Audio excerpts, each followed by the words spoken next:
Wow, this Celebration Bowl right now it's been dominated, especially on the offensive side of the ball by Jackson State.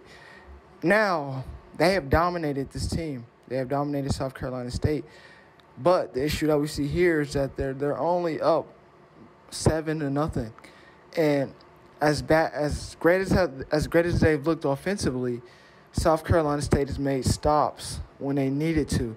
Now, obviously, we've seen, in the game first started, South Carolina went 3-0, and then there's a couple times they had some, and then a couple drives South Carolina State had questionable play calling. You get 7 yards on a run, and then you want to throw the screen instead of going back to run. But this is going to be a tight game. Obviously, you've seen Coach Prime's son step up with an interception. South Carolina State is still in this game. They're only down 7-0. If they can get a little bit out of their offense, this is a game that they can come back and win. But right now, Jackson State is, I think, one big play away. If they score another touchdown, it's going to be very, very hard for South Carolina State to win this game because the offense is not producing. The defense, even though they're giving up some plays to Jackson State, they're stepping up, getting them off the field. But you can only bend and not break for so much. Because Jackson State is creeping in. They've been in the red zone. Obviously, this is a game that South Carolina's offense is going to have to step up. If not, we're going to be looking at Coach Prime and Jackson State winning this game.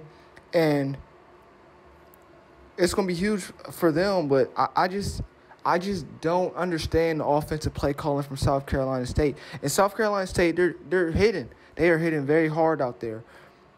Questionable penalties.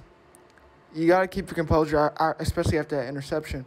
But the offense needs to step up for South Carolina State, or, again, Jackson State will win this game. I was wrong. I thought it would be, maybe a, high-scoring game. This has been a bad offense that I've seen from South Carolina State.